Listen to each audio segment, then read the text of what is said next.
So we are live on the YouTube and live on the TikTok. And I am here with my friends from TikTok. We're here having a good time, hanging out. What's up, guys? Hello. Hey. We got Xanatos. We got Aaron. We're waiting on a few more friends that'll probably be joining us here momentarily. Honestly, this is, I think surprisingly, this was like a really, not surprisingly, because I've enjoyed the ride of the Bad Batch, but I feel like this episode was really great, especially for leading up to like that last episode of the season 1. Ben says, hi, what's up, Ben? Good to see you, buddy. Thanks for tuning in. We are live a couple minutes early, just kind of letting people sneak in here. And then I think we're waiting on a couple more friends to join us, so they should be here soon. But anyway, enough about me just jabbering away. How are you, lovely people? Xanatos, what's up, man? What's new with you? I am almost done watching the new Suicide Squad movie. It is really good. Ooh, I don't know why, Aaron. I expect to see cosplay from you from this.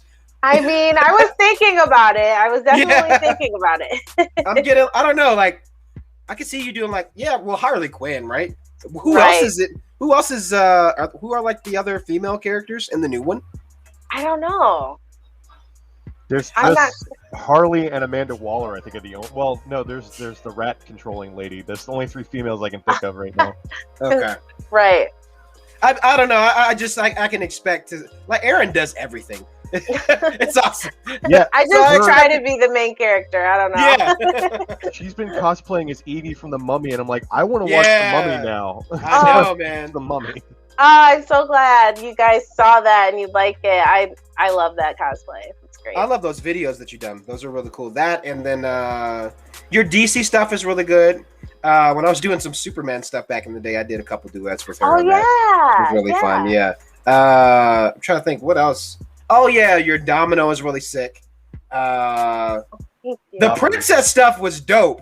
There was one that you did. What was it? Cinderella. I was like, yes. It was like moments of my childhood that were right. I loved it. That was Yeah, it's like my dream come true. Heck yeah. Michael, what's up, man? General Skywalker. Mando, my guy. This is the way. Yes, indeed. Good to see you guys popping in, man. And thanks for sending. What is that? A plum or a helicopter? I'm not sure what that is. Someone sent me something, some type of gift.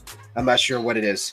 But anyway, yeah, I'm trying to eat lots more fruits and veggies these days, you guys. Trying to stay healthy and drinking lots of water. So anyway, it's 12. It's 12. We can go ahead and get started, you guys. So, lots to talk about, man. Before we even get started, like, what were you guys' thoughts after watching the episode? I'll start with you, Aaron. What did you think? Like, just initial reaction. Oh man, I thought it was so good. It was like watching a movie. That was probably the first time I felt like I was like watching something that was a little more involved. Whereas like episodes, past episodes were kind of like, this is the beginning and this is the end. This is the first time where I felt like, ooh, like, it's so good. I thought it was great. Yeah, I won't agree. dive into details quite yet, unless because you might have questions about them. But yeah, I loved it. It was fun. I mean, I was up at like 1 a.m. watching it. Yeah, so, me too. You are too? Yeah. Yeah. I feel like that's okay. Here's the thing: if anyone has kids, the best time to watch things in peace are when they're asleep. So, can I get an amen? Amen. Amen. Xanatos, you got kids. You know what's up, man. So, Xanatos, man, what was your thoughts about the episode? Overall, like, they were dropping figurative and literal bombs like the whole episode, and just watching the end of it and going, this is where the credits are going to pop up, isn't it? And it popped up. I said out loud, damn it, Dave. Yeah, I know. Come on in, Michael. Hopefully I spelled your name right.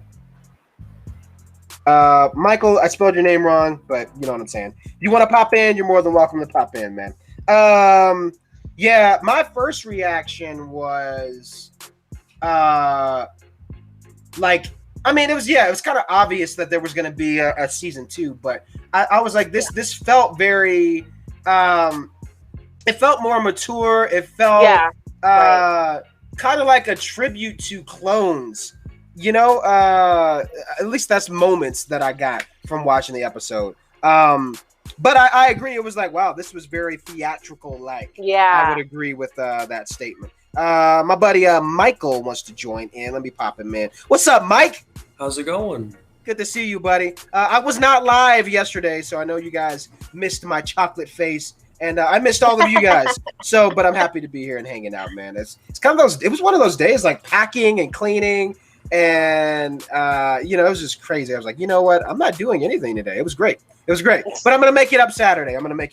So good to see you, buddy. The question I asked to everyone as we're getting started was kind of, what was just your first quick, reaction of the episode today? Not gonna lie, this is definitely one of those, because I heard what Aaron was saying. I completely agree. It felt like I was watching a movie. It was amazing. I loved it. I love the way how it went about. Yeah, I agree, man. And there's a couple things I'll talk about with that Chris kind of called some things, but it definitely had that theatrical feel, which I would totally agree with. So I always like leading with questions. So number one, before we get into any of that stuff, season 2 was announced. I don't think this was really a shock to anyone. But I want to hear from you guys. Were you guys surprised about that? Aaron, for you, when you heard about oh yeah, there's going to be a season 2 of the Bad Batch, were you like, yes, or were you like, duh? What was your reaction to that? I was kind of like, duh. I was like, there better be, come on. I was glad. That'd be terrible if there was only one season. Yeah. But yeah, luckily I didn't have to come for Dave or anything. He always does the right thing. He knew better.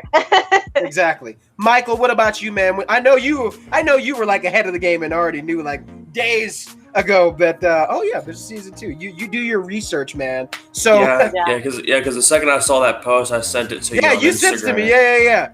So what did you think? Not gonna lie, when I first saw that, my first thought was, why are they saying it now, and why don't they say it until the end of the season? Interesting. Yeah, that was interesting. Because I thought about that, because especially with how this episode left off, that would have left us at a sense of, are we actually gonna lose them? But now you're like, well, we know they're fine. We know they're gonna be fine. Interesting. To me, it kind of, I figured there would be a season 2, but I wish they would have told us later. Yeah. No, I get that. And I've seen some people in the community kind of, talking about that. Like, it's interesting that they said that now, like the first episode before the final part of the finale. It is interesting. Xanatos, what about you, man? When you heard about there being a season 2, what was your reaction? I literally woke up to the news of the tweets everywhere and all that stuff, and I was relieved. Because I'm like, good. Yeah. Good. I mean, I was expecting it, but I'm like, okay, now there's confirmation.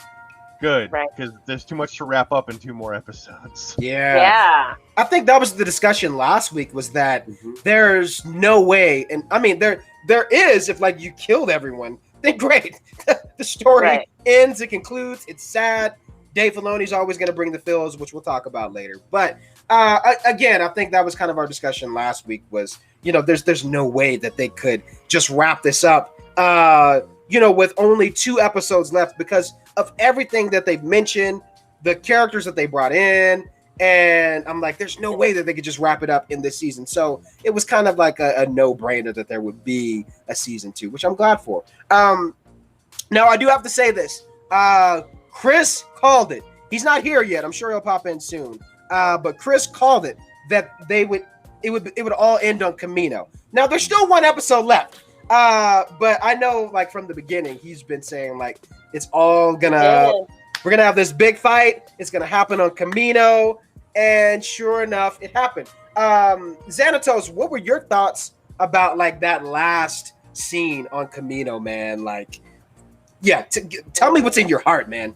What'd you think? So the last scene, I noticed they made sure to cut to every single room that we've come to know about Kamino.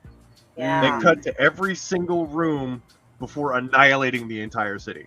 Wow. Just to make sure, like, here's all the stuff you know, and now it's going to be completely dust. Right.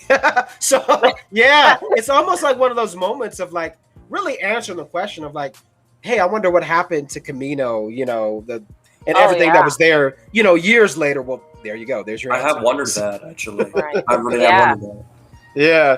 What about you, Michael? What did you think of that scene of returning to Kamino? What'd you think about that? I say Xanatos hit it right on the head for me as well. Yeah. But for me, if I can only add one thing to it, it would just be the fact that I like on how they're handling Crosshair.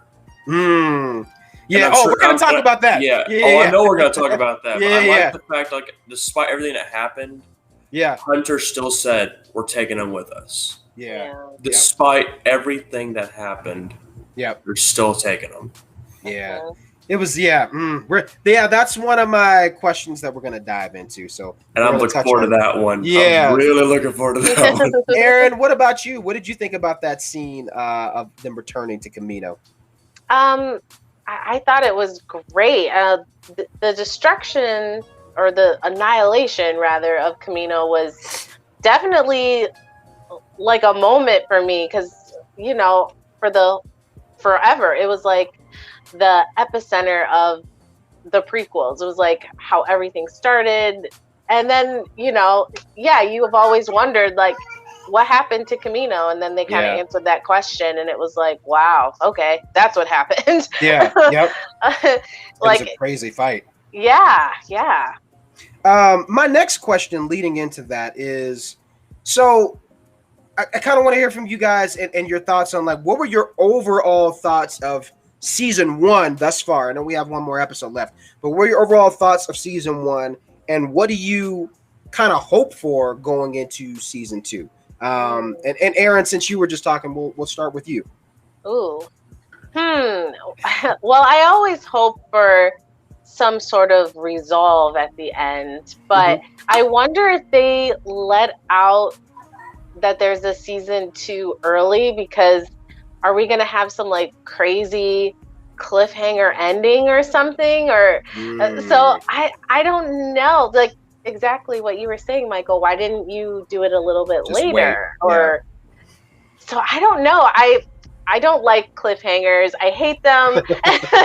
So I just hope that there's something that I can live with, I guess. But I don't know. I think them taking Crosshair with them is kind of leaning towards that a little bit. So I don't know. Mainly what I hope for is just not this, like, cliffhanger that I can't live with. If I don't know, Dave, it's kind of like this. So we'll see. I'm just you know, hoping nobody dies at least, and you know. I feel like someone's gonna die. I know. You already know my prediction. You already know. Yeah. You know what? Yeah. Damn it. Because Michael, you and Chris have been right about a couple things, and that scares me. So I'm like, I think, I think you could be right, man. But it makes sense if you think about everyone. And Michael, he's talking about Echo. Like, I think out of anyone, I said that too. Yeah. And for me, it's really hard to say that because Echo is my favorite clone. And and it's hard for me to say that, but I'm just being honest with myself. Yeah. Well, good for you for being mature enough to handle that. Because, like, if someone said that about my favorite character, I'd be like, no. I know. I'm not that mature. Yeah. I mean, that's how I felt about IG-11 in the first Mandalorian season. I was like, the moment I saw him starting to go, I was like, I knew this was coming. I don't want to see it, but I know it's coming. Yeah. Mike, what did you think? The question for you is, what were your overall thoughts of season 1, and then kind of what do you hope for going into season 2? Okay. To begin, I'm actually going to start off with what I'm hoping for. Yeah. I'm hoping that they stick with their theme of staying away from Force sensitives. Okay. I hope they stay away from it. The only reason being is because the only Force sensitive we've really seen was Kanan Jarrus. Yeah. But at the very beginning, but that was just more just to give a little bit of backstory to Kanan, as well as to show on how they learned about it. And to me, that's fine. That was perfectly fine. But going off of like every single Star Wars show or movie, it always ends up revolving around a Force sensitive in the end. And I don't want that to happen to the Bad Batch because they are their own squadron. I don't want them to fall to that.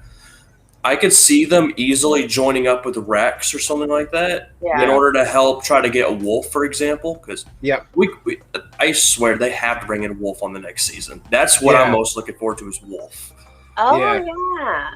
But for my thoughts for this season, overall, looking back at it as a whole, I definitely say there was a lot of high points and low points. I definitely say the highest points are definitely like the ones that we just watched, last week's episode and some of the earliest episodes. But with all the filler episodes in between, it kind of made it fall a little bit for me. But overall, I definitely say it was a very enjoyable season overall. Yeah. I would agree, man. I definitely would agree. And hi, Chris. the lawyer has arrived. I agree, man. It was an enjoyable season, and I get what you're saying now. Where, it's almost one of those things, and I'm glad you mentioned that, Michael. Where it's like Star Wars. Yes, it is the Jedi. It is lightsabers. That has you have to have an element of that. But then I think it's almost like and I'm using the Mandalorian. I try not to be so biased here, but I'm using the Mandalorian as a description to further the point where it's like there are other characters and other factions of the galaxy that are just as interesting, and you can focus on those characters and those elements. So I get what you're saying, but then it makes me there's that thought of, well, what was up with that like dead Jedi that they very intentionally showed us in the very first episode? I'm wondering, like, are they going to touch on that? But Michael's like, no, just leave it alone. Let it be a dead Jedi. Just let them die, right? So, but I get what you're saying, and I can definitely attest to that. Xanatos, man, and Chris, we're going to get to you because we've already been talking about you. Terrible things. I'm just kidding. No, we're going to get to Chris here in just a second. But Xanatos, what were your overall thoughts of season 1 thus far?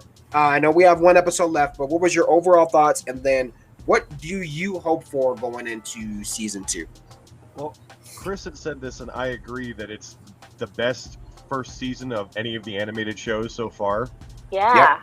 I would agree.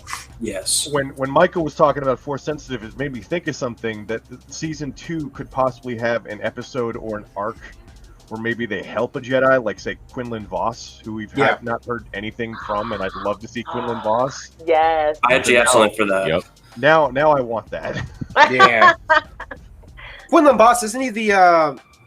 Dreads. Yeah. That's right. Yep. Best way of describing him, yeah.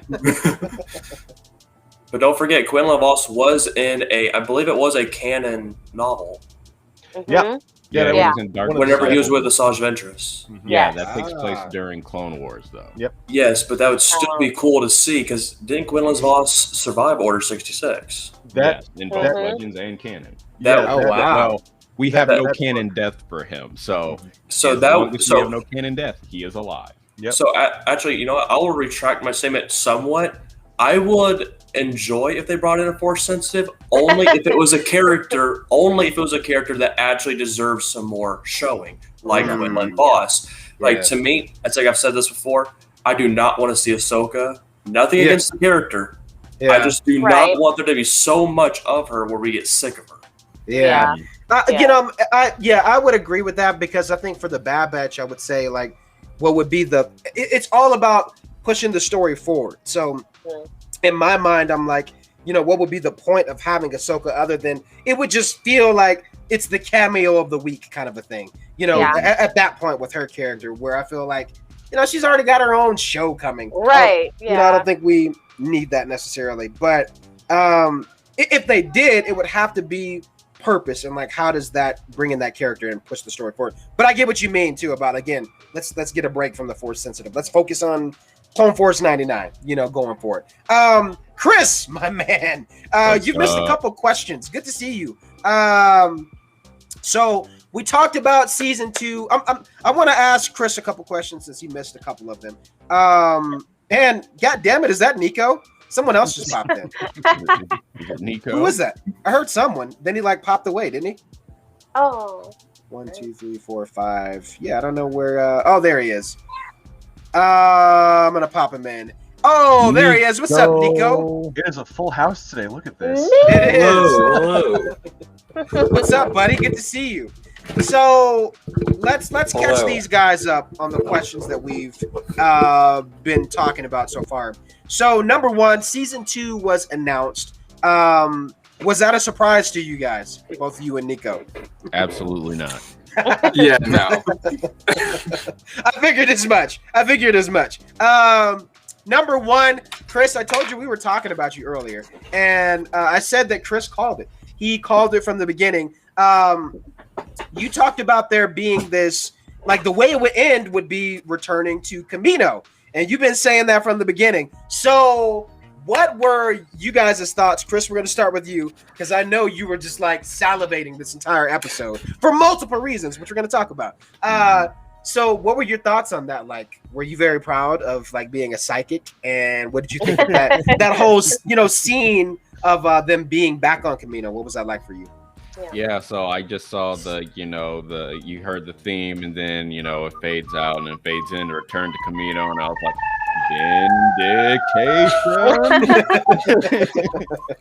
vindication. Yeah, so I thought that was pretty great, and I just loved everyone's interaction from Omega, just we have to go get him. Calm down. We gotta think this through. His comm link just activated. It's probably gonna be a trap. Well, in Obi-Wan's words, we'll spring the trap. Yeah. Yeah, man. Just that moment where they're in the lab, where Omega was like, "This is where I was created, and this is where your mutations were enhanced," and just the solemnness of this child that understands the gravity of the situation more than they do.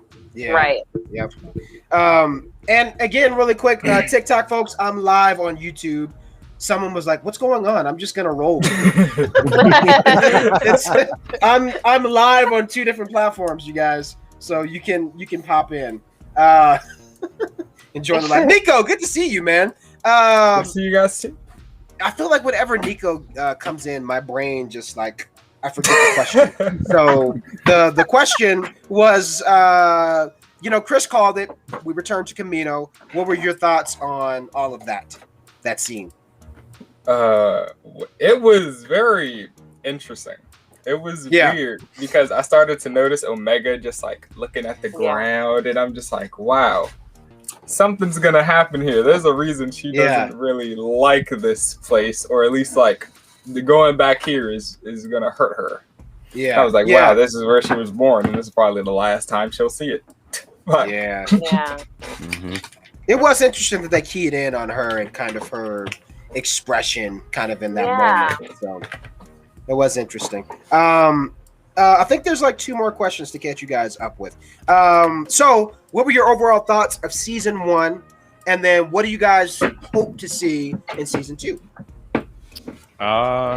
So thoughts on season 1? Yeah, best season 1 we've gotten so far. And I think that just comes with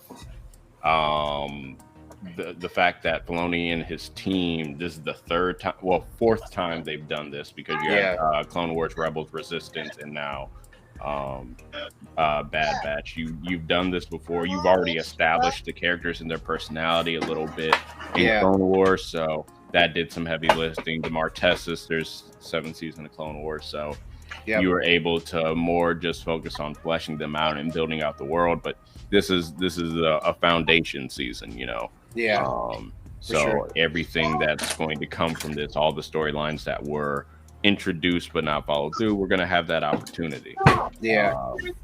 which I don't understand why people were just freaking out a few weeks ago. It's just like, trust Dave Filoni, guys. Like, you know, like even besides Star Wars, he gave us the first season of Avatar: The Last Airbender. Like, yeah, I forgot about that. Wow, that's crazy. Yeah, he did the first season of Avatar: The Last Airbender, and then George Lucas was like, "Hey, how's it going?" Absolutely, I do. But yeah, so it's just, you know, there's going to be more to come, and like Michael was saying earlier, Quinlan Voss, absolutely. He's done dirty because the novel Dark Disciple was supposed to be a Clone Wars arc. Really? Yep. Yeah. What? And because Clone Wars got canceled after Disney bought it, it became a novel. Wow. So, I didn't know that. That was. It's a really good story if you haven't read it, but it's gonna tug on your heartstrings. You can tell where the Filoni influence was. Yeah. Interesting. Well, good. Thank you for sharing that, Chris. I feel like I always learn something. Whenever Chris speaks, you listen. And season 1 of the Bad Batch, for folks on TikTok. Yeah, that's what we're talking about today. Nico, what were your overall thoughts of season 1, man, and kind of what are you hoping for season 2? I enjoyed the season. I kind of like those shows that like sit you back and they'll let you really learn the characters before they tug on your heartstrings about the characters. It's like, wow, I really feel like I know these guys. When they start getting hurt, I'm like, no. Yeah. Not dad number 3. Yeah. But I enjoyed this season so much. And this finale part 1, I said in the live stream last night, this is the most like the first feeling for me. Yeah. And that's terrifying because the first episode kind of hurt. So the last one is, I'm gonna cry. I feel it. I can feel it. Yeah, you know the feels are coming, and I know that Chris is like anticipating it dearly. So, all right, I think I got you guys caught up on the questions that we've talked about thus far. And may I say something real quick that I just thought about that Chris was talking about? Whenever you mentioned the Martez sisters, it reminded me of something I saw the other day because I was rewatching Clone Wars season 7. I know exactly what you're talking about. Oh, okay, the Pike. No, go ahead. I didn't interrupt, but in the Pike jail cell. Yeah. Wait, what's in the Pike jail cell? What happened? This sounds suspicious. No, wait. You guys, you can't just say like you guys remember that scene in the Pike jail cell without elaborating. What happened? This sounds very suspicious. Do you remember Sid's friends? Do you remember like those two guys are always in Sid's Sid's bar? Mm-hmm. Yeah. They were in the jail cell that the Martez sisters freed. Oh, really? Mm-hmm. Oh, you're talking about in season 7 of the Clone Wars? Mm-hmm. Yeah, it's the same Ithorian and Leakway. So, and then if you want to circle. And then I thought about it, like with the Pikes thing coming back around, what if they recognize them? And that could be an interesting arc for season 2. Mm-hmm. Like with them actually getting some depth besides just being a comedic relief. Right. Yeah. Right. Yeah. No, you're talking about the same guys that they were working with Sid, right? In her little. Yeah. Okay. Interesting. Yeah. Those two guys. Good catch. I didn't even notice that. Me either. I'm sure we'll probably get moments like that, especially if Bad Batch is going to become like. I don't know if it's like I don't want to, because you can't really compare it like the same thing with Rebels, like.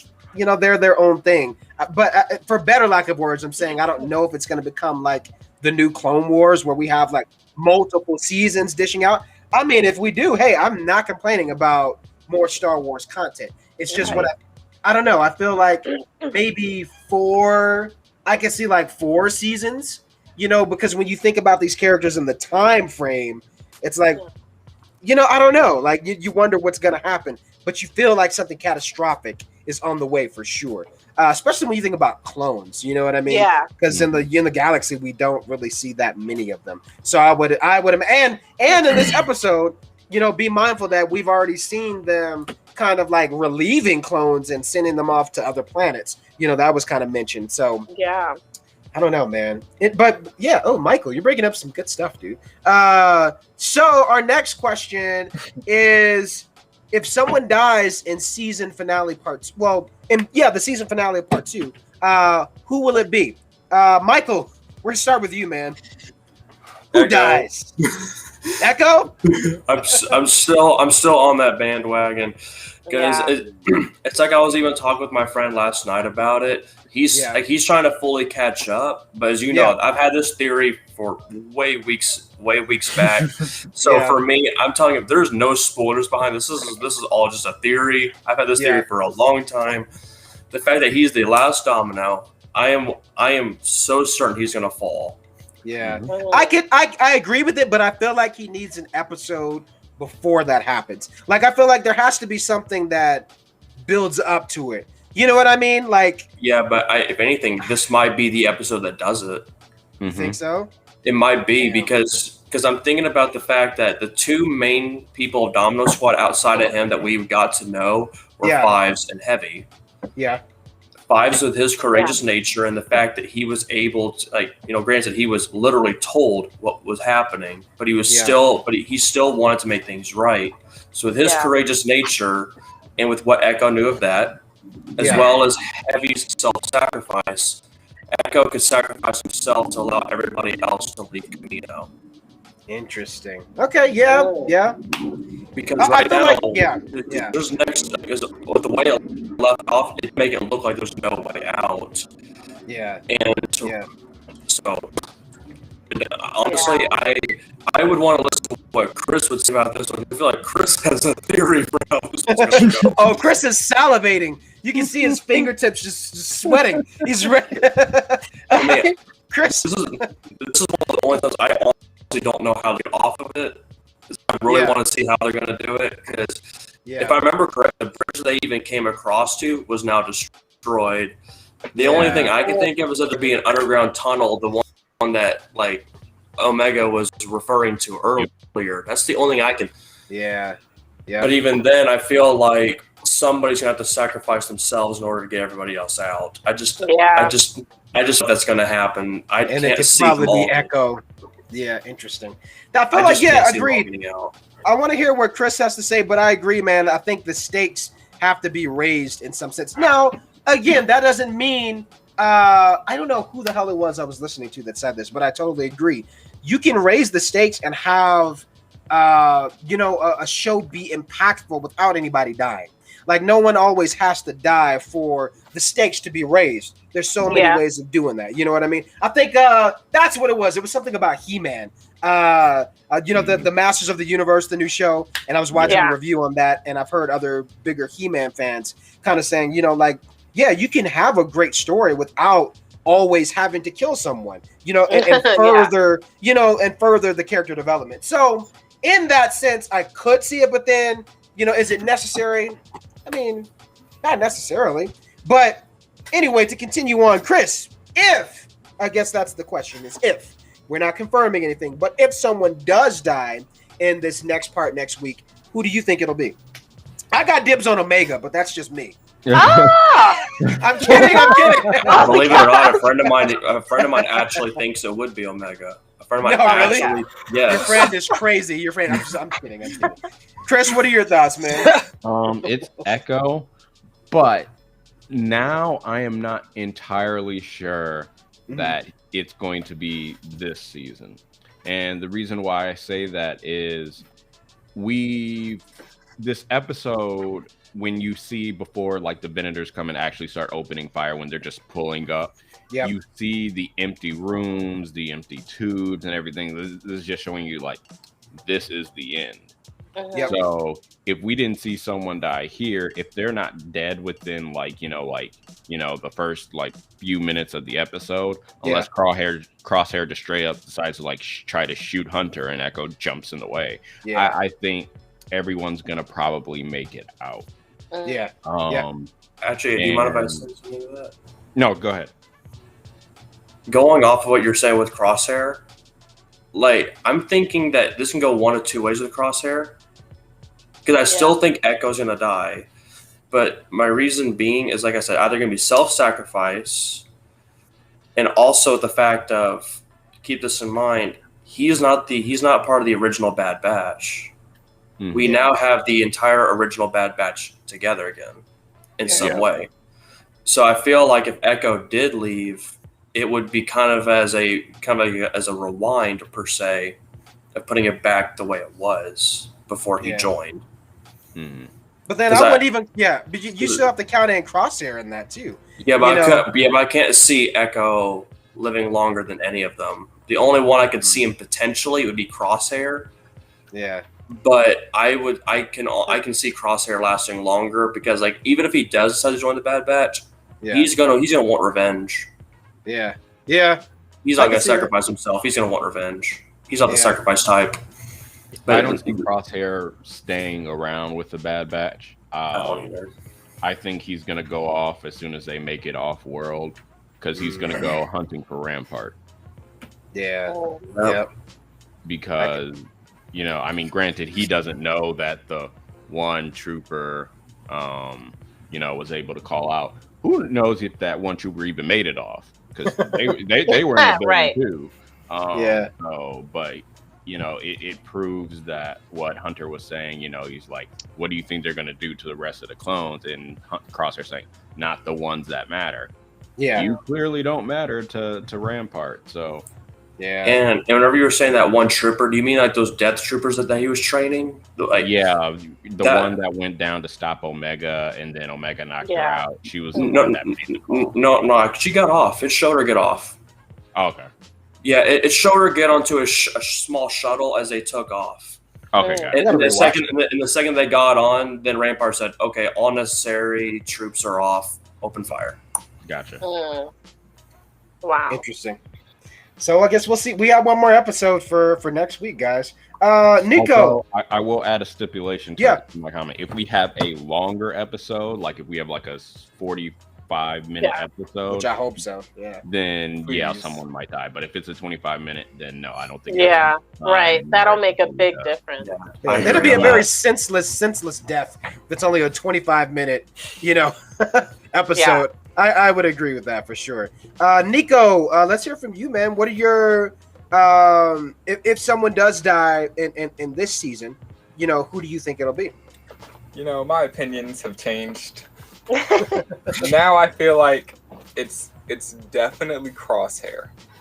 I feel like Crosshair definitely is. To me, this is where he bites the dust after getting like a realization. He's like, "Fuck, I know." Yeah. He's like, I've been messing with my entire team this entire time, and guess what? They were right. I can definitely see it, man. A very, very good moment. And I don't think it's gonna be Echo because I feel like he still has some story left. I think he still has some story left in the galaxy. Yeah, I guess we'll see what happens. Aaron, what about you? Did you already share? Who do you think's gonna die? No, I didn't. Does? So definitely, I agree with you, Chris. I'm literally, as soon as the episode pops on, I'm gonna see how long it is, and if it's a regular episode, nobody's dying. But if it's long, like the first episode, someone's probably gonna die, and I definitely think it would either be Echo or Crosshair.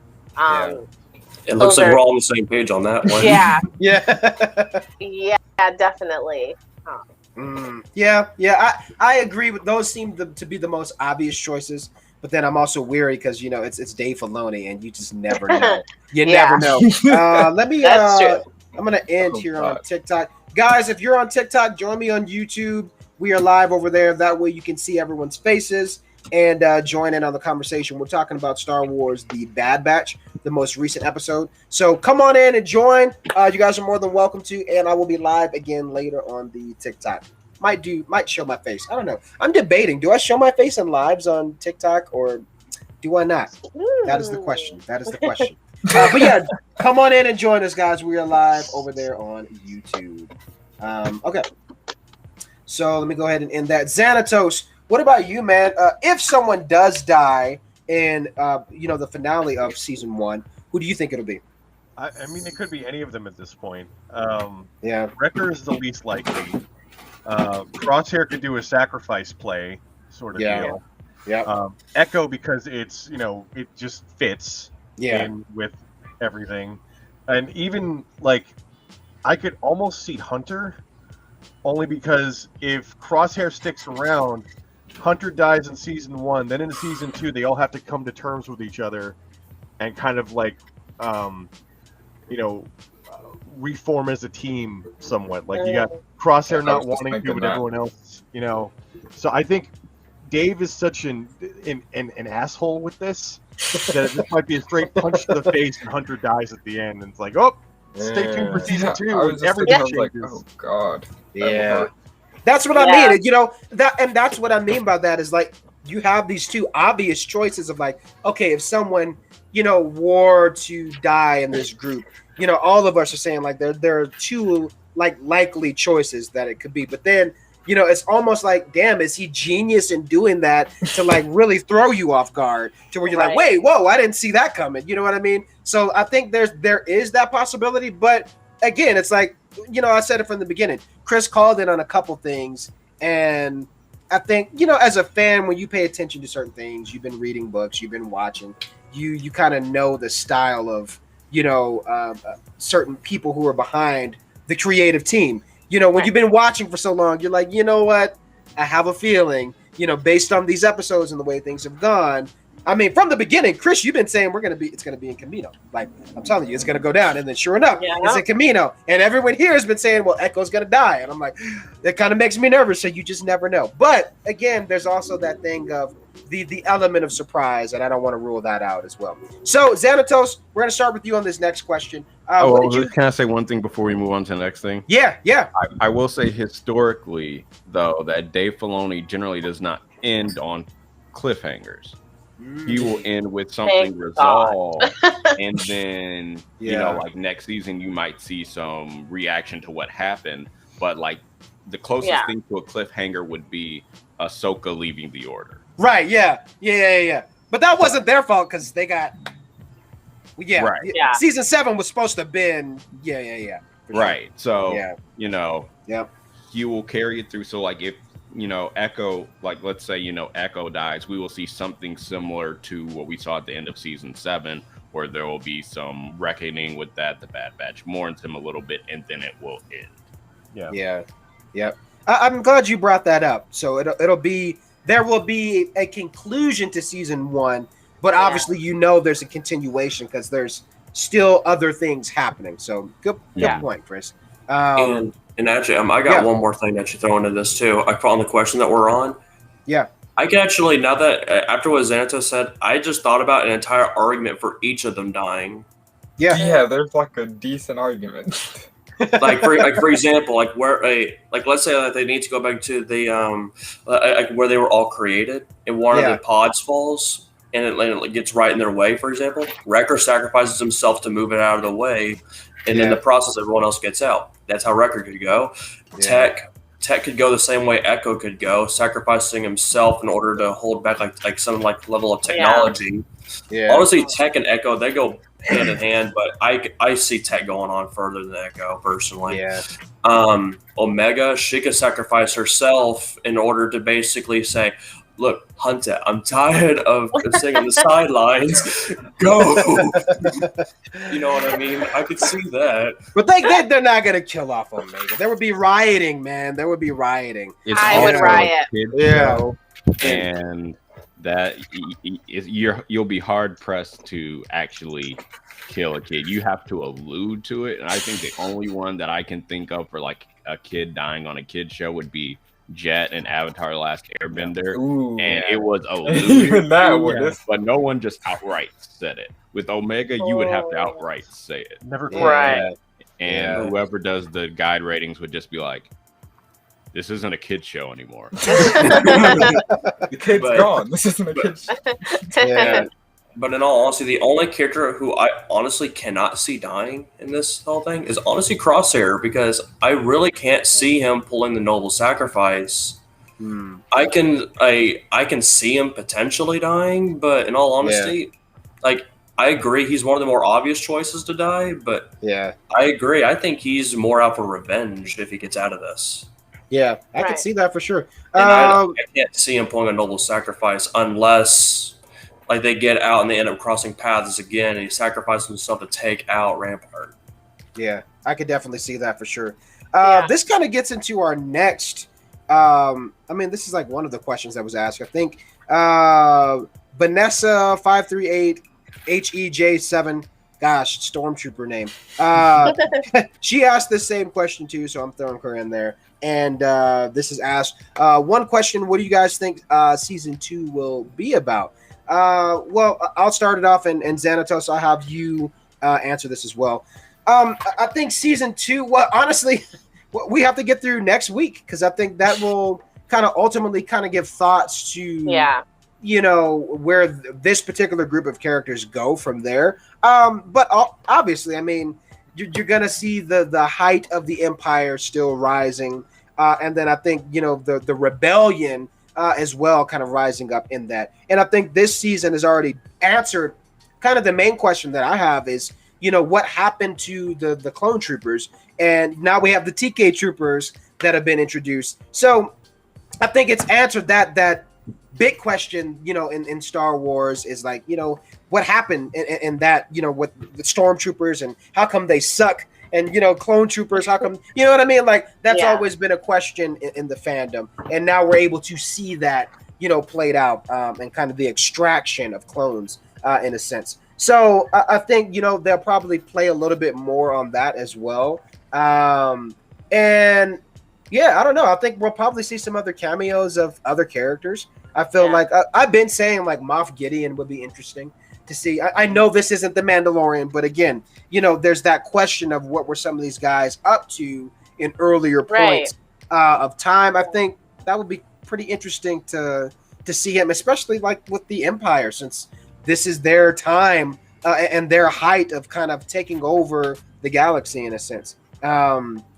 Yes, it was an amazing episode, 501st Legion. Xanatos, I guess 2 questions for you. Answer this. What do you think season 2 will be about? And then everyone kind of chime in on this too as well. What did you like most about today's episode, and what was your least favorite moment? So if you guys can remember all of that. Xanatos, take it away. Well, right now, I mean, they're all floating. But for season 2... I'm not really entirely sure. It all kind of depends on what the last episode's going to introduce, or probably a lot more. Season 2 will probably have a lot more of like world building and just kind of connecting the dots on certain things. Yeah. And Michael brought up something earlier, like how they're going to get away, and I think this might be where we see Omega's ability. Like he could do like completely crazy. She could do something like be force sensitive and summon the Purgles to come swim and get them or something. Interesting. And now that you mentioned that, man, it's like you gave me an idea. It's like I think and I've been saying this from the beginning. I think there's something up with that kid. Like I've grown to like her, but she's still like there's this weirdness to her that I feel like all right, there's something else. That we just haven't seen, that we haven't tapped on yet. You know what I mean? I don't want it to be force sensitive, but it's like the galaxy is so huge, and the Kaminoans, what else could they have done specifically with this clone that would separate her from anyone else? Like what other abilities could she have that doesn't necessarily have to be within the Force, but I'm curious to see what that is, and I don't even know what to give a name to that, but I think it would be really interesting to play more on that idea anyway. Just for like lack of a better term, I don't necessarily want her to be force sensitive either. Yeah. But something similar to that, maybe. Yeah. Is that sirens? Yeah, sorry. There's a fire truck passing. I was like, oh my gosh. Go ahead. Just something similar to that, something, because she seemed like she was gonna say more when they were first in that lab, and like nobody asked her, nobody poked her, like, hey, what aren't you telling us? Because she looked like she knew a lot more than she was letting on. Yeah, I agree with that, man. There's I think we can agree there's something there with her, and thank God that there's a season 2, because I'm like, there's no way they could have just wrapped up all of this, you know what I mean, in one season. So I'm sure that will be explored for sure. But yeah, what Xanatos? Did you already answer that? Maybe you did. And what did you like most, and what was your least favorite thing? I liked. I mean, a lot of the episode. I liked a bunch of it. I liked seeing like Mark I Dark Troopers. Yeah. That were droids. Oh yeah. Oh, my favorite part was when they're all fighting those droids. The music swelled into like an upgraded version of the Bad Batch theme. Oh yeah. Fighting the droids. That was like my best. It was like, yes, this is a better theme. This is like the moment. Yeah. And then I think probably my least favorite is when the city crumbled and then the credits cut right to the credits. Like that. What? Yeah. What happened? Cliffhanger of the week, man, for sure. Yeah. I get that. Aaron, what about you? What was your favorite moment of? Well, actually, 3 questions. So, what do you think is going to happen in season 2? And well, actually, yeah. What do you think season 2 will be? And then, what was your least favorite moment of today's episode? And what was your favorite moment of today's episode of The Bad Batch? Okay, so what I think season 2 will be like, definitely more world building and probably some more cameos, even though they might not be, like large cameos, like running into like Ahsoka or something, but definitely maybe little things here and there. And probably just, I don't know if they'll be with Rex or just trying to stay under the radar or still working for Sid maybe. I don't know. But I'm sure it'll be exciting. My favorite part of the episode, I felt like I was watching like a soap opera today. Like with meeting Crosshairs, and he was like, what did he say, that he already had his chip removed? I was like, oh my gosh. What? Man. Like, that shit was what? crazy. It wasn't it? I was like, I'm like freaking out. And then finding out too that it was also personal for him. It was like a revenge thing. It wasn't like, oh, I'm just doing this because this is, in my DNA, this is my chip. I'm doing this because you guys left me. And it was like, oh my God, like serious movie soap opera vibes. It was so good. Those are probably my favorite parts because it added a little more depth to Crosshair. He was not just like this mindless person on a mission. It was like, oh, okay. He definitely has some depth there. My least favorite part, I don't know. I guess I'll agree with you, Xanatos, the ending, where it was kind of like, oh, no. Okay. Yeah. That abrupt ending, and then you got to wait a whole week for part 2. Yeah, so, right. Yeah. Otherwise, I thought everything was great. I really did. I'm not letting go of what you said about Crosshair because we're actually going to talk about that in one of the other questions. Michael, what about you, man? 3 questions. What do you think season 2 will be about? And then what was your favorite moment of today's episode, and then least favorite moment as well? I feel like season 2 is going to be a lot about them trying to find the rest of the clones that did not go with Order 66. Yep. Such as we already know, I'm pretty sure Wolf had his chip removed late, and kind of like on what Chris was saying last week on how it was kind of taken out kind of poorly. Yeah. I feel like we're going to find characters like them, and we're going to get more in depth over all the main characters of future seasons, or potentially even hints at maybe even the Mandalorian season, potentially. Just hints here and there to lead up to it. Yeah. But it's kind of like what we all keep saying. There's still one episode in order to really make it a solid guess, because there's a lot that can happen in one episode, as we've already seen. Yeah. Yep. But as for my least favorite and favorite, my least favorite, I'm the same boat. Xanatos, I'm agreeing with you. Ending, I can't pick I can't pick a least favorite. This episode was good. Yeah. But as for my favorite, I actually 100% agree with Aaron. Whenever the scene where it was showing Crosshair as he was really exploring what he was like, as it actually said why he did it. Whenever it showed he no longer had his inhibitor chip, for me, that was the shocker for me, and the fact that he was still serving under the Empire of his own free will. Yeah. And that also goes along with what I was saying before. I can't see him as a self-sacrifice type. He's the revenge type. Yeah, I agree. And so for me, going off of that, I'm just looking at that as just thinking, okay, yeah, this is going to get dark really quickly if they can't get him to calm down. Yeah. And honestly, I think it's too late for him to calm down.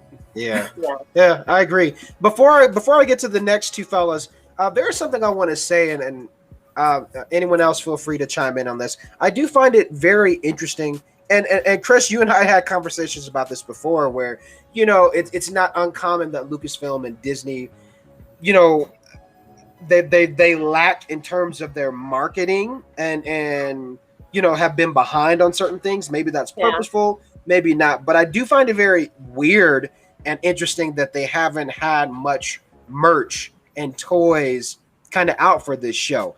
Now, that could be for a particular reason, because you have to say, well, okay, who is this? Okay, I'll use another example. Damn it, I forget her name. She just talked about it on TikTok earlier today, but it was about, Disney World. They just released like their hotel thing. I don't know if you guys have seen that, where it's like you can stay in a Star Cruiser, but mind you, like 2 nights, it's like $5,000, right? Yeah. Or more. So it's like, I don't know who they're marketing to, because I ain't got $5,000 like to be, just spending like for multiple nights. Like that's right. Crazy. So I don't know who the target audience is for that. But I bring that up in terms of the Bad Batch. It's like, it almost feels like this isn't for kids.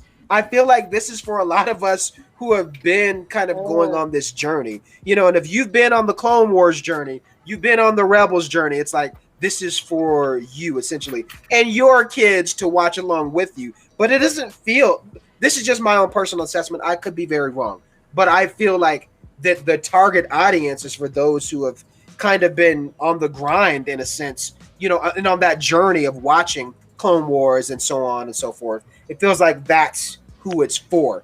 Now, and I'm curious to hear from you guys on that, but I since Michael, since you mentioned, something about that, I was like, you know what? I kind of feel like the marketing, not having many toys, not having merch, it just kind of feels like, hey, this is kind of centered towards a particular audience, and I would say that's more adult. And even given the tone of the show, it kind of has that sense as well. So I digress. We were talking about that last week actually, on how there's not much merch, because I remember I said especially about like the crosshair with the Empire. Yeah. Like wearing that armor. Yep. I personally don't understand why they haven't released stuff like that, at least, stuff that we have gotten to establish from the very beginning. Stuff like that. Stuff like that, I feel like should already be out, but I guess there might be a few things that are going to throw in there at the end, I guess. Yeah. Maybe even push back some stuff. Like I had pre-ordered a Wrecker Black Series figure. It was supposed to be out like last month, and they pushed it back to the end of this month, I think, or even next month. They may be having production issues. Right. That's what I was going to say. It could be a COVID thing with like suppliers and, making... Yeah. And I mean, even though like things have gotten better with the whole pandemic, I guess that ties into factor too. So, but yeah, I just thought it was really interesting. Like, every time I when I go to Target and Walmart, like, okay, so when we go to Target, I'll tell you guys, this is getting off tangent, but still in the midst of things. My wife, the first thing she has to do is go to look at the dollar section. And I'm like, come on, hurry up. You got like 2 minutes. And then my thing, I go straight to the toys. Because that's mature. That's what you're supposed to do. But the only thing I ever see for Star Wars is like Grogu stuff, and maybe a couple little lightsabers. But it's not much. The Star Wars toys are kind of lacking. So when I think about there is an animated show out. To me, it's just boggling. Like, hey, there is an animated show. Typically, when you have an animation, the thing that they push is toys. Right. But I can't really recall anything in terms of, the marketing where it's like, there's nothing that's felt like a toy sale in the show. You could definitely do some things, but again, that goes back to kind of that thing of like, who is this? Who is the target audience? To me, I honestly feel like if you've been watching Clone Wars, Rebels, this is for you. It doesn't really feel like a kid, for better lack of words, it doesn't feel like a kid show. So, and I'm okay with that. I'm enjoying the ride thus far. I'm enjoying the ride. So, gentlemen, on the bottom, let's get to these next questions. What do you think season 2 will be about? And then, Chris, we'll start with you. What was your least favorite and favorite moment of today's episode? So in terms of season 2, since we're not getting Kamino and a Rebellion, since Kamino's kind of so I think we're just going to get a quote unquote clone rebellion, because what you've seen here is that we know something has to break Rex. There's got to be a reason that 16 years from this point, Rex is like, I'm not fighting the Empire. I'm gonna just chill with Wolf and Gregor. So if Rex is organizing other clones and getting them together, because it's like the Empire is going to wipe us out anyway, we might as well fight back. Think about the fact that Rex would lead so many of his brothers into battle to fight for their lives, and they just get decimated. Like I can see that. He's lost Obi-Wan as far as he knows. He's lost Anakin as far as he knows. He's lost all his brothers that he was fighting with. So just to do that one last ditch effort and just be like the leader of that, not just at the behest of, the Jedi Order or the Republic, then he's like, that's all on me. I'm out of this fight. The Empire won. I agree with that. So we'll probably see more of what we saw in season 1 of them doing jobs, not necessarily forced. They still could, because wars cost money, but they could also be, just going in, like they could go free Hauser. There could be other clones on the, that they have to get, and as the Empire starts phasing the clones out, they could go start rescuing clones. Because what are you going to do with the clones? You're either going to subjugate them and put them at a lower rank than what they were in the Clone Wars. You're going to put them in jail, or you're just going to kill them. Very true, man. I think you hit it on the head, man. There's gonna have to, and I think if it's not directly touched on in season 2, because who knows, there could be multiple seasons of this, and I'm totally fine with that. But I definitely see that is a thing that's going to have to be a callback moment, since this is so focused on clones for sure. You would definitely see that moment with Rex where we kind of have to see like what sent him kind of to the underground, for sure. I definitely see that moment coming. And then least favorite and favorite. Least favorite, I mean, I guess I have to go with the ending, I guess. I mean, I don't really have a least favorite. Like, I still love that it ended that way, It gives you something to like think on, and you gotta chew through it. It didn't give us too much. We gotta digest it in a week. Just imagine if we got both parts today, Oh my gosh! Like we got the first couple episodes to begin with. So there's that, and then the other thing would be my favorite thing would probably have been that whole sequence from as soon as the Bad Batch gets into the training room up until Hunter stuns Echo.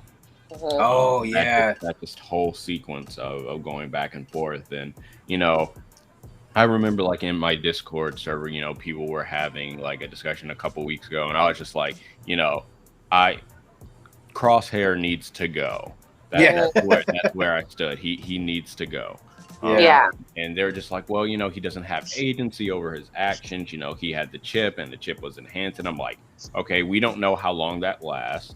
We also know that you can resist the chip if you want to, because we saw clones who did not have that, those enhancements that made them less receptible to it. They were able to resist it even for a few seconds. We never saw that hesitation for Crosshair, and now we know that Crosshair had the chip taken out at some point, which was so surprising. I was like, "What the hell?"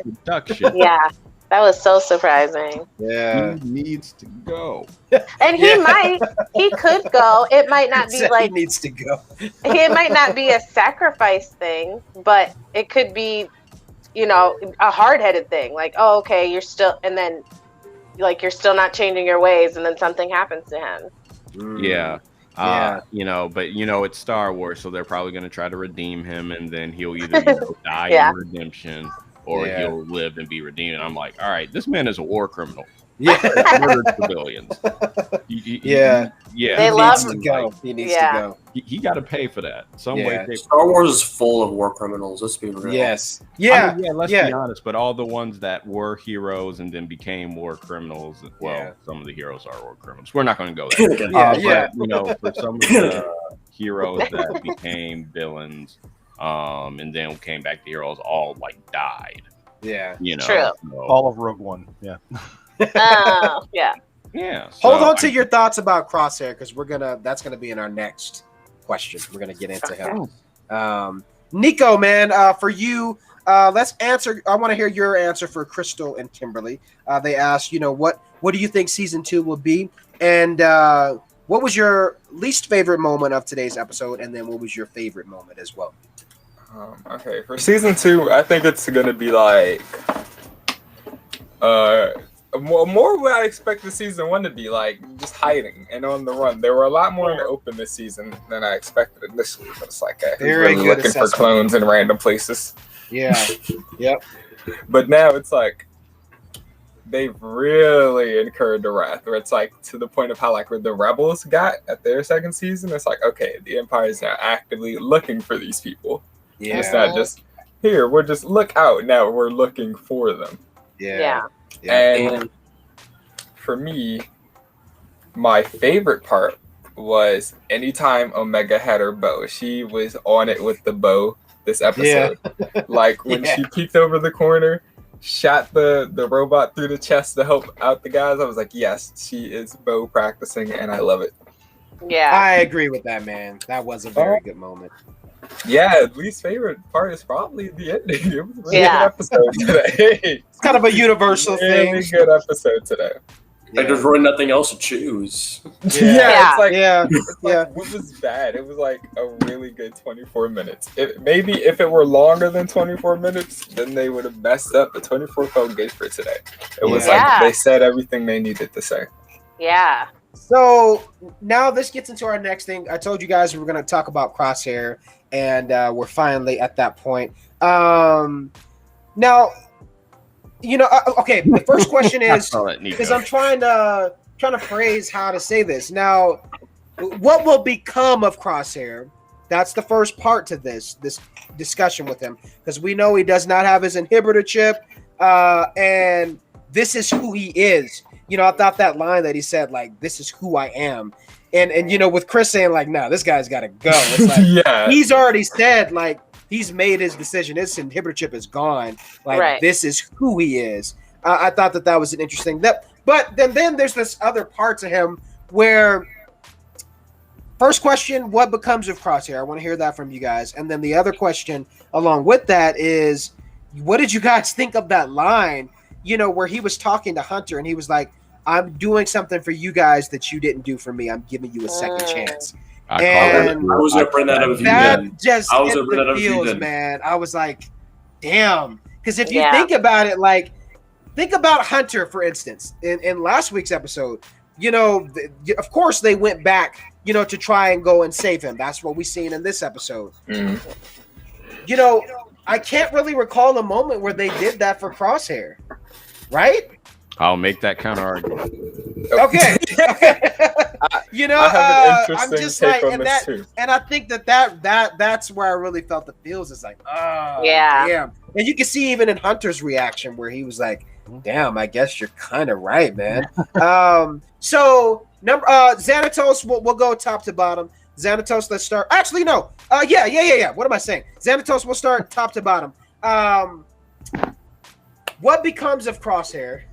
And then what did you think of that line?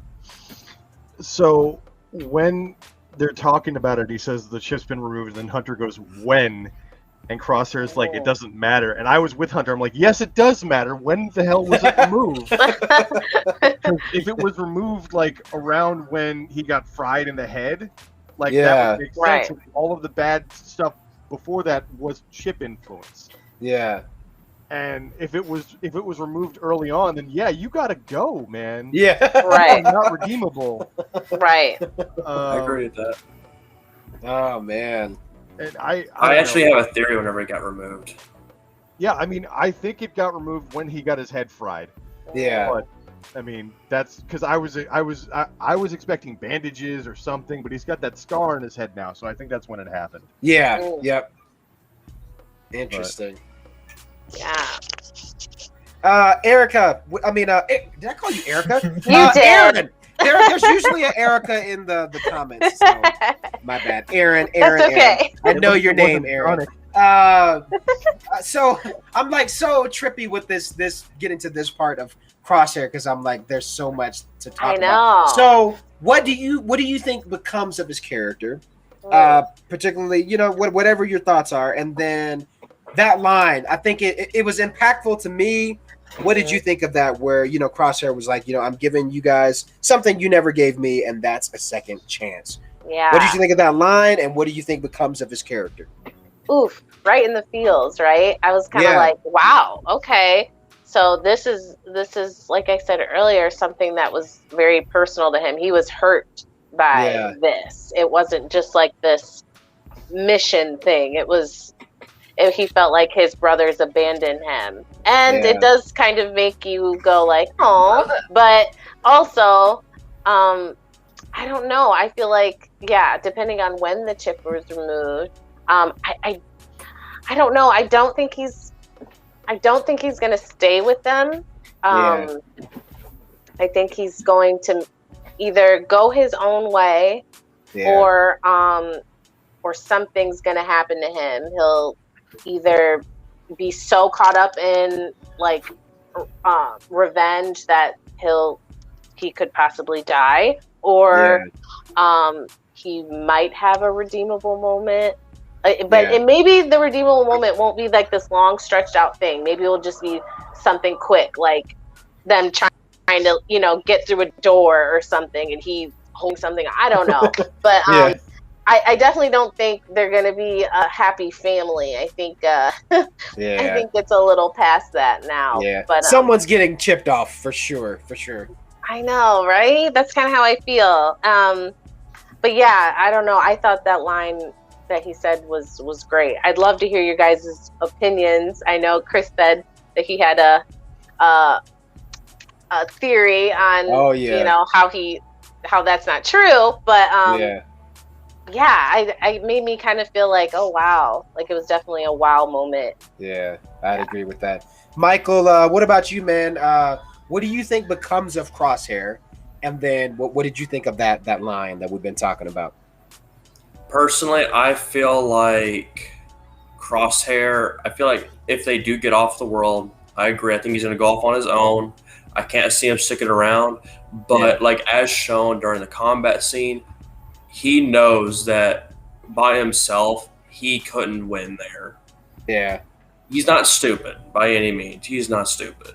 But he knows when he's going to be beat. But at the same time, he doesn't want to be where he does not feel like he is wanted or needed, per se. And like with that line, I personally think that I'm trying to think how to phrase this. Because, before I even say anything, I'm going to go ahead and say my theory for when I think he got his inhibitor chip removed. Yeah. Just so that way it will actually explain what I'm saying. Yeah.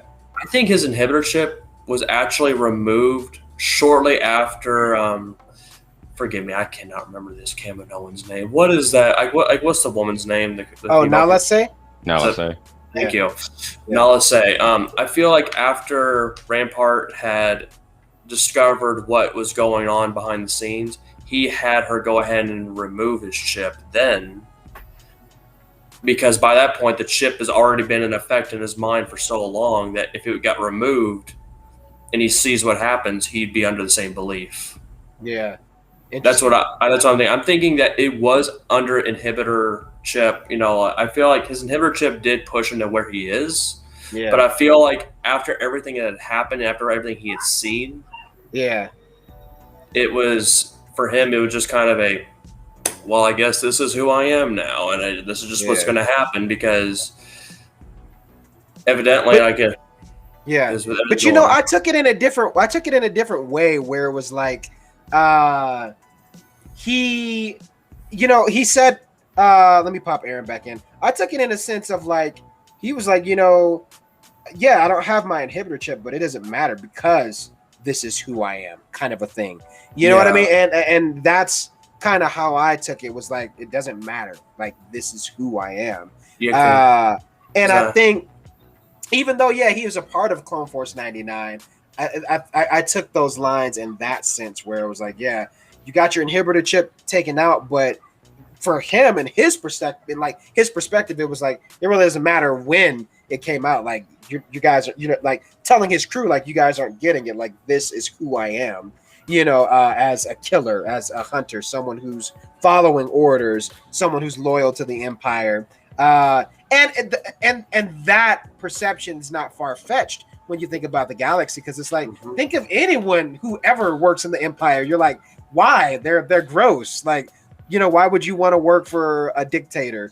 But there's so many people that do, and Crosshair, might not be too far from that idea, which is not, I mean, it's sad to think about, but it's like, there's so many characters that are so. Now think of what was the guy in The Mandalorian? You remember when Din Djarin took off his helmet, and this guy was just sleazy, just a complete sleazeball. It was with the Imperial. And he was Operation Cinder. Exactly, and he was just gross, and happy about working for the Empire, happy about killing multiple people, but they're loyal to the Empire. You know what I mean? So I think when you see folks like that, it's like, I guess it's not far-fetched. You don't even need an inhibitor chip to be like, hey, this is just who some of these guys are.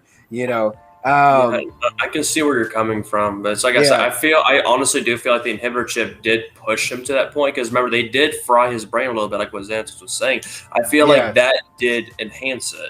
I feel like that cold-blooded killer was in him, but it wasn't as strong. Like, we could have already we could see that in season 7, especially like every single time whenever he would get near Rex, it was just a constant like punch in the face. Yeah.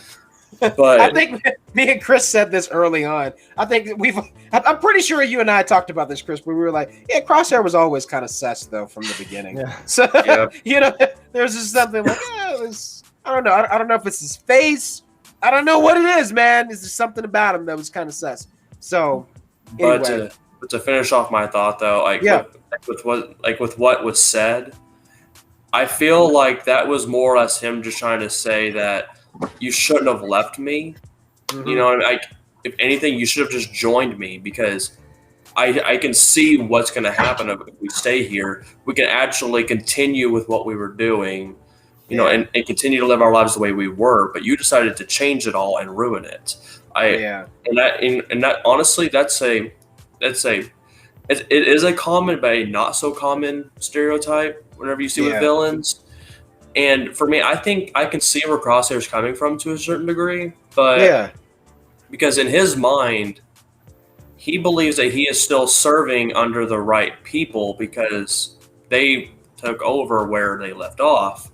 Yeah. But at the same time, he blinded himself to what is happening.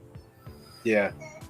Absolutely. So with the chance, specifically saying the word chance, like the fact that Hunter did not give him a chance, I feel like that's where Crosshair's a bit blind. Hunter did a lot. Yeah, I could see that for sure throughout in moments, I guess. I feel like they didn't, maybe not to the extent of, because I think the relationship between Omega and Hunter, and her relationship with the rest of the brothers is kind of like, I think that's what differentiates the connection and lack of connection that I see in that moment, where, they're like her brothers, but I don't think Crosshair has ever really seen it that way. Like, come on. I mean, it even said it in this episode. It's like, come on, get real. Like, you're not a protector of a child. You're a soldier, and I think that's kind of what's kind of differentiated, them really being able to connect further with Crosshair in the way like, hey, we got to go save Hunter. There's a little bit of a difference, I guess, in that sense, where they have changed, but for the better. but Crosshair is kind of stuck, in his way, Yeah. So and actually going off of that, whenever he was trying to say that Omega should go on the transport to go with the rest of the clones for her own safety. Yeah. I had two thoughts on that. My first thought was, that's partially, you can obviously it's part of a trap, but also it's also showing that he actually is looking out for her best interest. In all honesty, he really is, because he had a point. What's safer, going with the Empire to go with the rest of the clones with a chance of survival? Or going with the Bad Batch, where every single time you turn around, you're in a guns a-blazing fight. Yeah, and I think that's the beauty of his character too. I mean, I don't even want. Yeah, I mean, almost brutally honest. When you kind of get into the mind of a villain, you want to see their perspective, and I think that's kind of been the fun thing with Crosshair. It's like, what makes a villain, and when you, I think again, you touched on that in that moment with him. It was like, I'm using Doctor Doom in Marvel as an example where he I like how Stan Lee kind of described him as like he wants to take over the world, right? And that's not a bad thing, he wants to make it better, but it's his tactics of doing that are kind of faulty and absurd in different ways. But at heart, he believes he's doing the right thing. And I think that's the interesting thing of looking at Crosshair for sure. Chris, let's get to you, man. What do you think becomes of Crosshair? And then what were your thoughts on that line that he delivered? Like, he's giving them what they didn't give to him, and that's a second chance. So this answer is going to be circular. So, well, what we've learned about we'll switch it. So why I believe Crosshair stayed loyal to the Empire after he got his chip taken out was because from his perspective, from his point of view, he believes he was betrayed by his brothers. They should have stayed loyal and stayed with him instead of leaving. So when that loyalty of his family is gone, all he has left is the order and the structure of the Empire. And so so he may be this way, or he may think this is who he is, but we're going to see next week what he's going to think about the Empire firing on the city that he was inside of. Or if he even believes it. Right. Well, I'm sure he believes it. No, what I mean is, like, if he believes that, because he could be under the mindset of that they believed him to be dead. And then they opened fire to kill the rest of them. That way they couldn't escape. Because I'm keeping in mind that his mind is a tad bit warped. So I'm trying to look at the perspective of if he does go back to the Empire as well. Yeah, he might. Like what his reasoning would be to go back. I think a lot of people are looking at him as warped versus like he knows what he's doing. Yeah. I mean, he does know what he's doing, but his perspective from where it started is really changed. Yeah. To what I was saying, like, we know in this episode he doesn't like being left behind, and we know the Empire's one of their mottos is leave everyone behind. Who cares? Yeah, we got more. But so we'll see how much he believes in the Empire after the next episode. He's gonna be coming for blood, but I think he got his chip removed somewhere around the middle of the season, either right before he got his head burned or right after. Because it was before this episode 13 or 14, before episode 12 or 13, whenever they were on Ryloth, because he was ordered to go to the factory or facility, whatever you call it. And he was like, no, what they're doing is a distraction. We need to go here. That's where they're going to be. Now, he was right, but he still disobeyed a direct order. Which we haven't, and now we've seen him do that now because he was just supposed to capture the Bad Batch, and he's like, no, I'm trying to convert them. He killed his squad, disobeying orders. In that same vein, no hesitation. He straight up did it. So that's you got a point consistent. So I think that, it's just he has shown from the beginning, even of just this season, that he was going to go through with Order 66. Good soldiers follow orders. Hunter said no.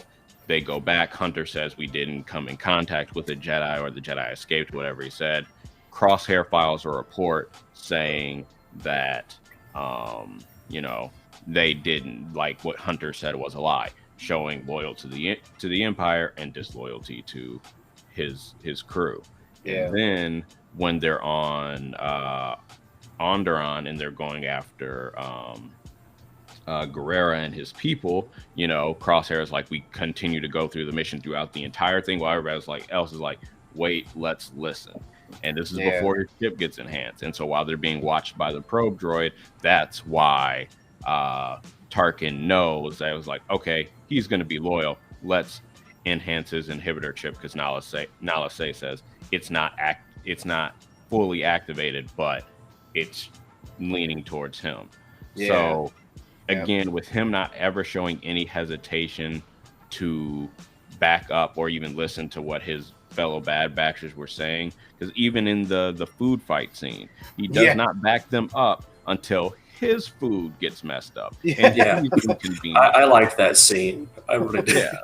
So I think that's all very telling of his personality post it. And now, for him to be saying like, you didn't give me a second chance. Okay, when they were leaving Kamino and they saw you put a bullet in Wrecker's chest plate.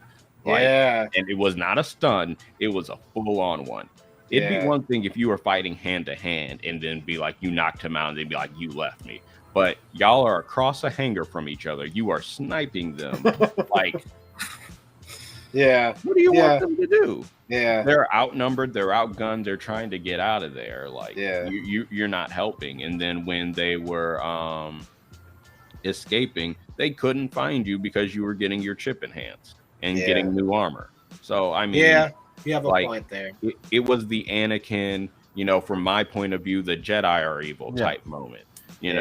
Like, and then his whole speech about like joining is like, that was his, I have brought peace, freedom, and security to my new empire. That was kind of his moment. Right. And it's just like, no.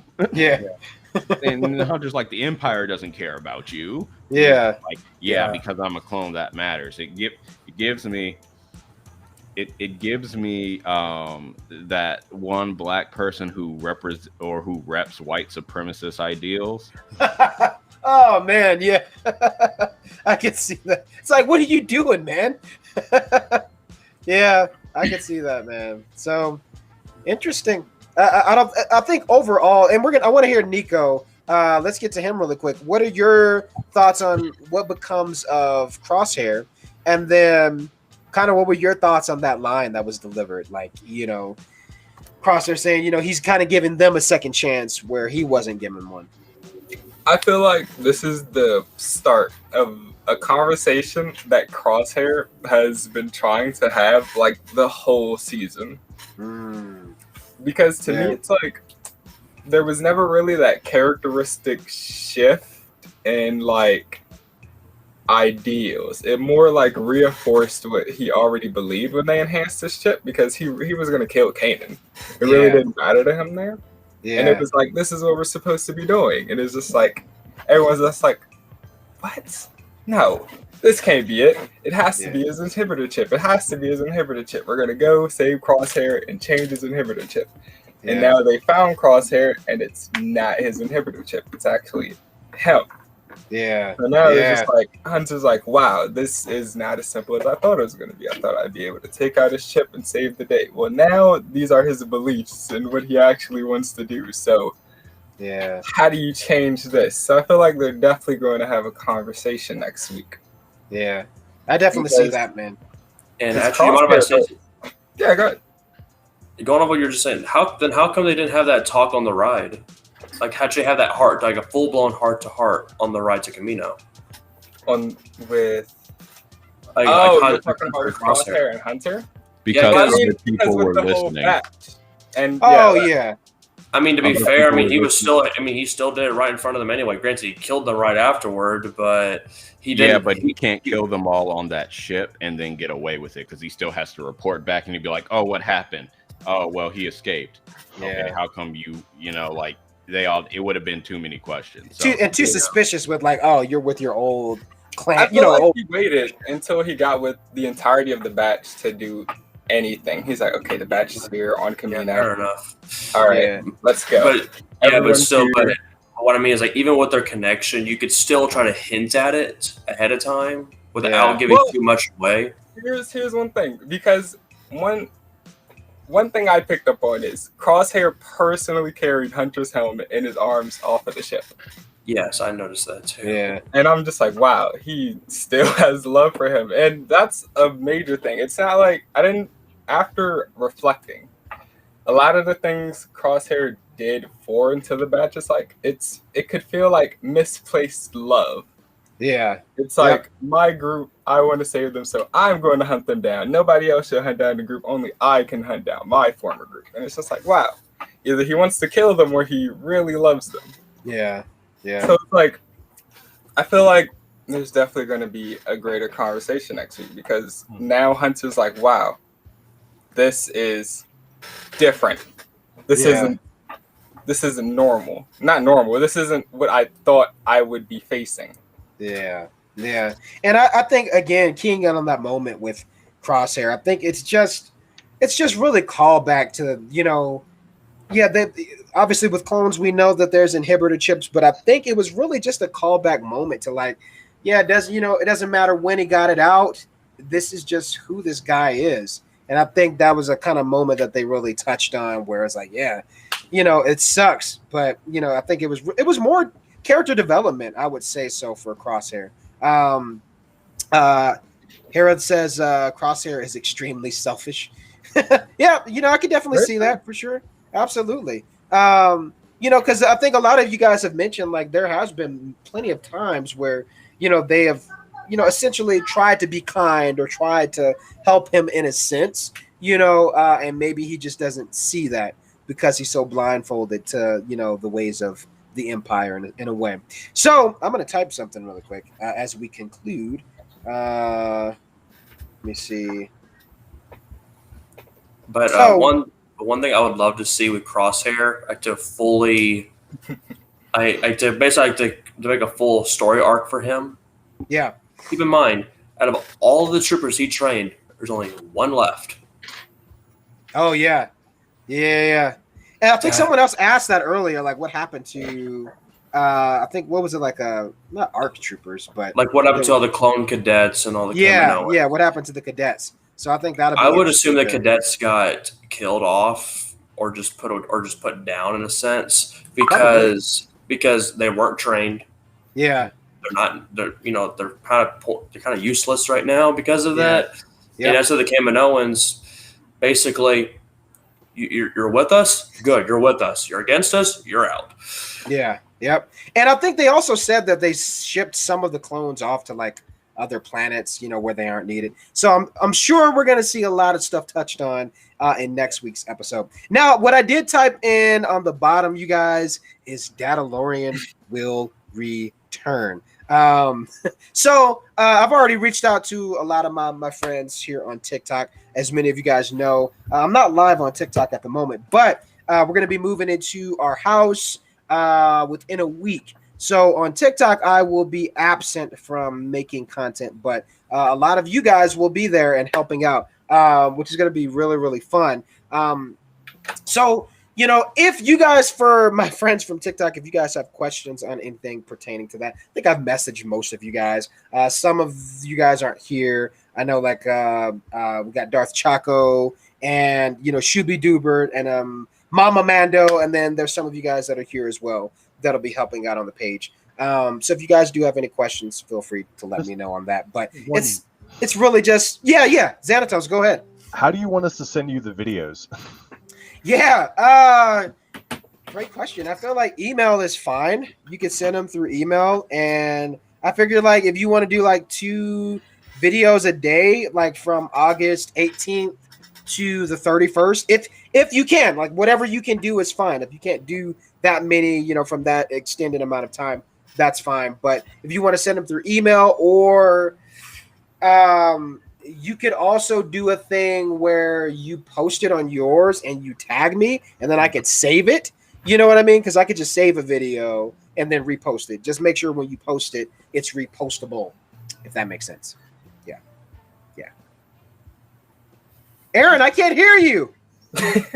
I see your lips moving. No. So yeah, but thank you for asking that. And because I think I messaged a few of you guys, and that's kind of like the same question I've gotten from a few folks is like how to send it. So email, or you can post it on your own, or if you want it to be like something that's just separate from mine, just send it straight to my email, and then that works. But again, thank you to like literally everyone who's helping out with that.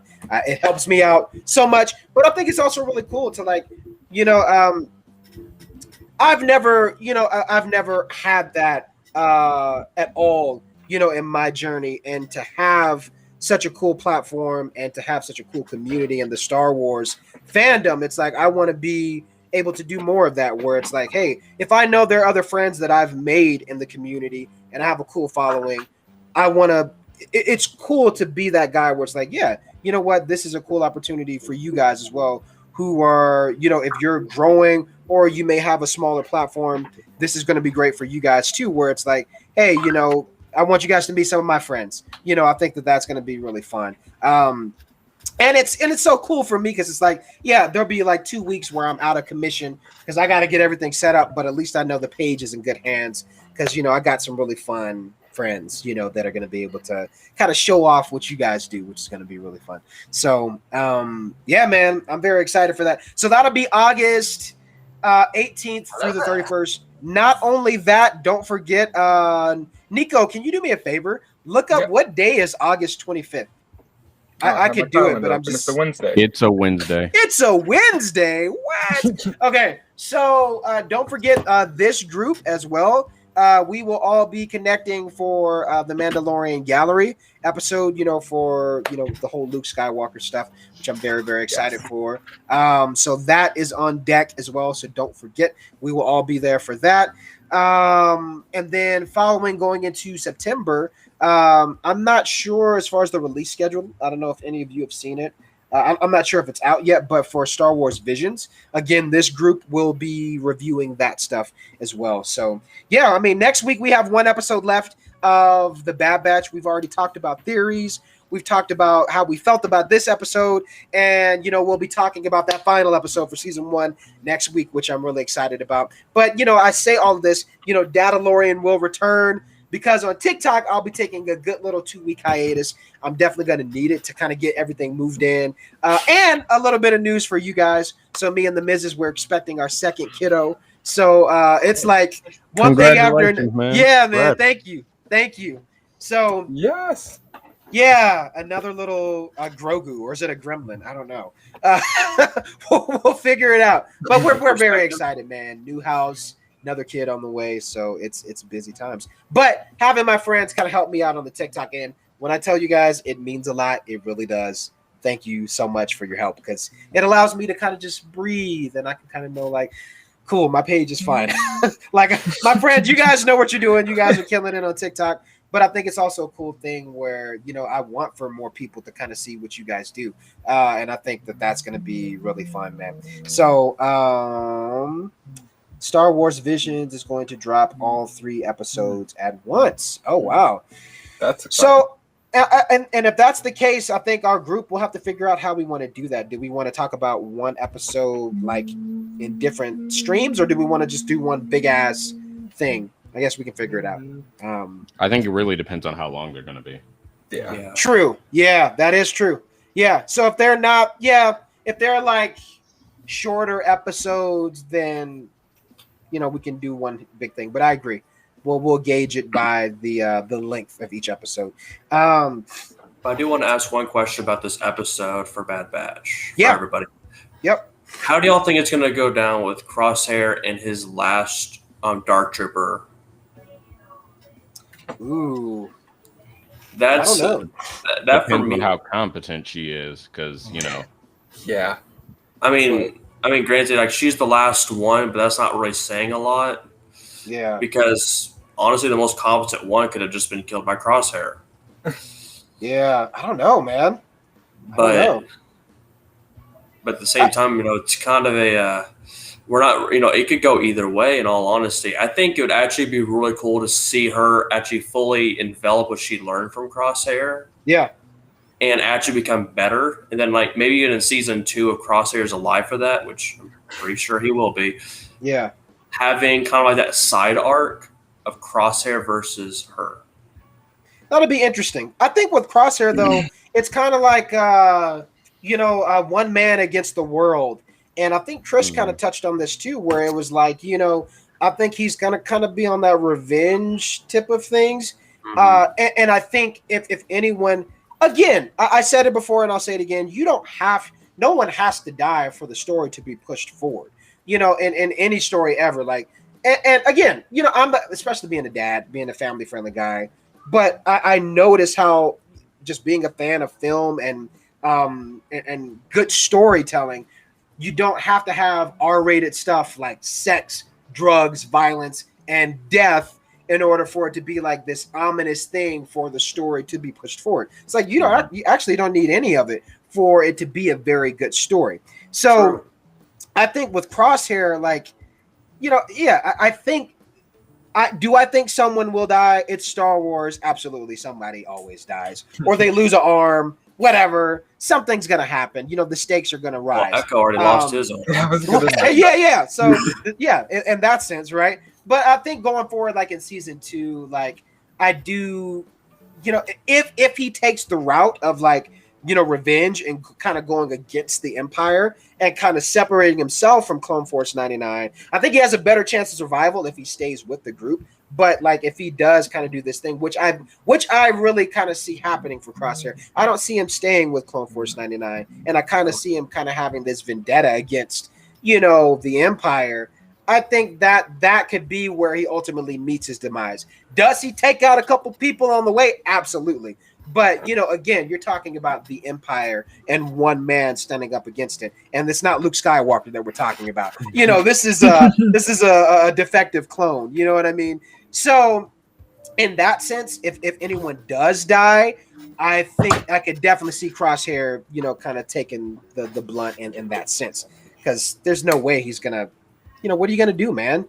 You know what I mean? So I think I could see the stakes being, kind of rising in that sense for sure. But one more episode, you guys, next week. It's going to be crazy.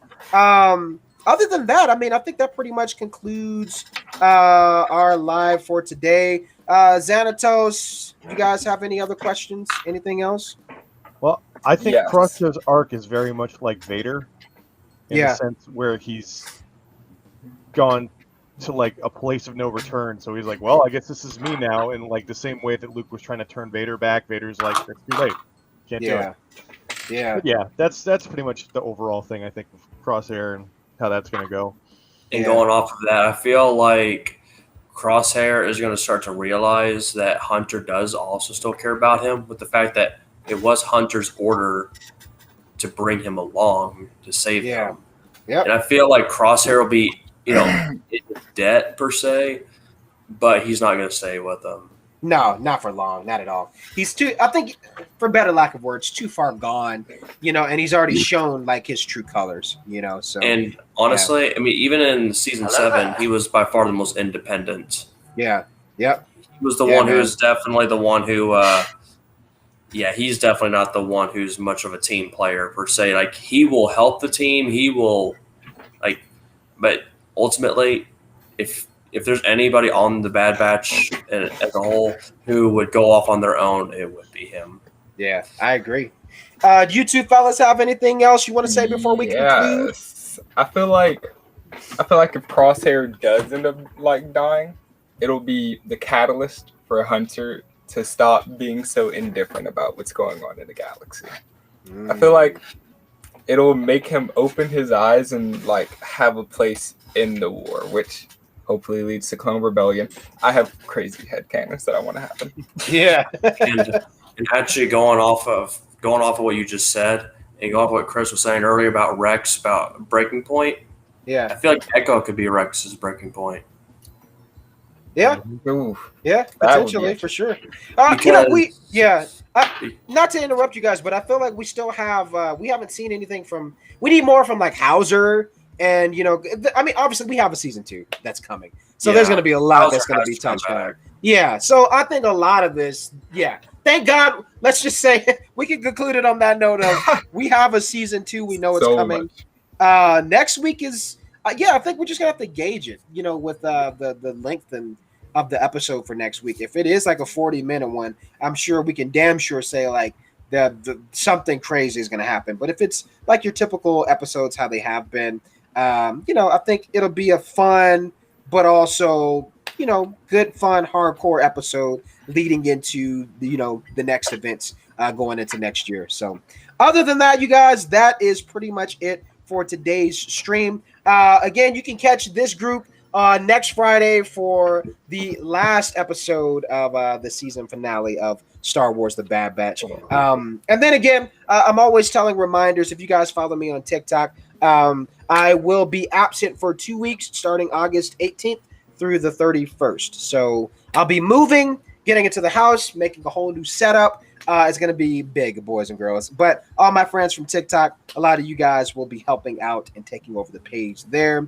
So definitely be sure to follow them and check them out. I did a video, but I'll do another one kind of explaining who you'll see in that roster. So there's a few folks that are taking over the page, and you'll get to see a lot of their faces throughout that entire time. So it's going to be great, man. It's going to be great. Lots of Star Wars content and faces. So anyway, you guys have been great. Thank you so much for being here. And I will be going live later on TikTok. So if you guys are around, let's hang out, chat then. Other than that, may the force be with you always.